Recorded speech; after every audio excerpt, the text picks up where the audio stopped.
Muy buenos días amigos, ¿cómo están? Bienvenidos a otra emisión de Beat for Christ en Instagram. Otra vez estamos con 5 canciones 5. ¿Qué les parece si empezamos sin prolegómenos? Vamos. Empezamos con una banda que todo el mundo, absolutamente todo el mundo conoce. Cuando yo era un adolescente, se podría decir, uno levantaba una piedra y sonaban ellos, para bien y para mal. Yo diría que para mal, pero aquí están, ¿se acuerdan quizás? Tercer LP de estudio de la banda de Michael Hutchence. Estamos hablando de In Excess, por supuesto. El tercer disco se llamó Yabu Yuba, y acá es año 82, todavía faltaba muchísimo para los millones y los estadios, pero este es el disco que tiene Don't Change, que es un eterno favorito mío, que no soy fan de In Excess para nada, como ya habrán notado. Y acá la canción que elegimos para el día de hoy se llama To Look At You, que tiene video oficial también y fue corte de difusión en su momento, que es un tema bien new wave, medio punk, que la verdad que está muy bueno. Para mí fue un descubrimiento, yo no había escuchado este disco, Yabu Yuba. El que está sonando de fondo, acá mismo, es un que debería ser a esta altura recordado como Eric Clapton, o quizás más méritos todavía. Se trata del gran, el gigante, el enorme Richard Thompson, y una canción de su enésimo LP de estudio, tiene millones. Por si alguno no se acuerda de él, Richard Thompson fue el guitarrista de Fairport Convention cuando tenía apenas 17 años. Después hizo carrera con su mujer, con Linda Thompson, con quienes sacaron 5 LPs alucinantes. Y Richard Thompson todavía hoy sigue sacando discos de estudio como solista. La canción que elegimos se llama Don't Tempt Me y es la canción número 1 del lado B de este disco, y vendría a ser una canción como para mandar a la guerra, tipo Corazón Valiente, pero en un momento, al minuto, 2 minutos y medio, aparece un solo de guitarra impresionante, bien al estilo Richard Thompson, un guitarrista virtuoso que sabe escribir canciones, no abundan. Richard es uno, sin duda.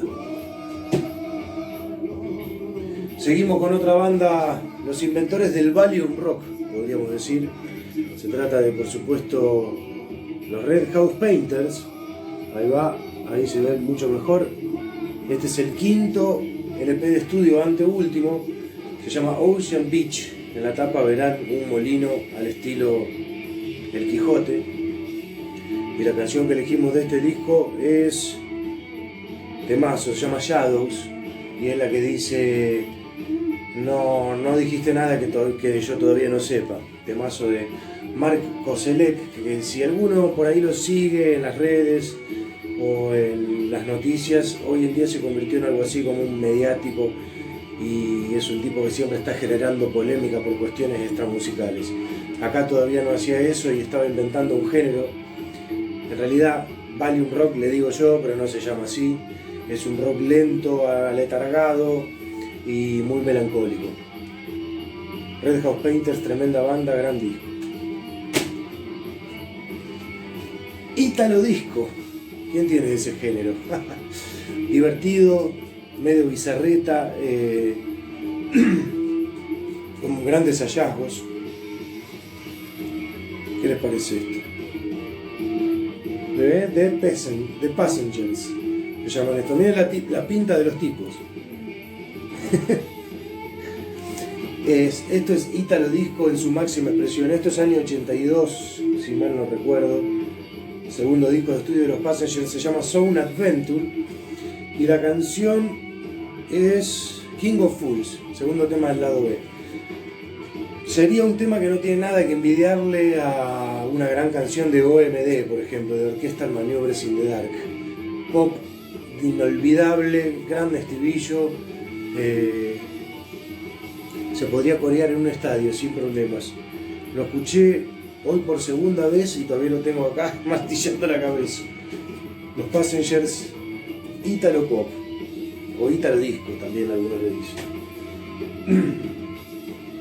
Para cerrar nuestras 5 canciones de hoy, tenemos a la banda más extrañada de todos los tiempos, por lo menos en lo que a mí respecta. ¿Los tienen? Claro que sí, ¿no? Ramones, por supuesto. Quienes queremos mucho a Ramones, entre los que me cuento, por supuesto, siempre estamos buscando alguna cosa rara, algo que nos haga revivir lo que era escuchar aquellas canciones extraordinarias por primera vez. Y acá elegí yo un tema que no lo tenía muy escuchado, a pesar de que tengo este disco desde que tengo 20 años o menos. Este disco se llama All the Stuff and More, volumen 2, y compila tercer y cuarto disco de estudio, Live Home y Rocket to Russia. Pero tiene 3 bonus tracks que no están en ningún otro disco. Entre ellos el que elegimos hoy, que se llama I Don't Wanna Live This Life Anymore, que fue la cara B de Crummy Stuff. ¿Se acuerdan del disco Animal Boy de Ramones? Bueno, de ahí viene la cosa. I Don't Wanna Live This Life Anymore fue su cara B, y es un tema raro, distinto, y probablemente por ese mismo motivo haya ido a parar una cara B. Como todos sabemos, en los Ramones, quien elegía la lista de temas de lo que iban a parar a los discos era Johnny, que no componía ninguna canción, atención. Pero esto es claramente obra de Joey, el gran héroe de los Ramones, junto con Didi, por supuesto. Amigos, esto fue todo hoy en 5 canciones 5. Muy buen día, que disfruten y manténganse conectados en Instagram.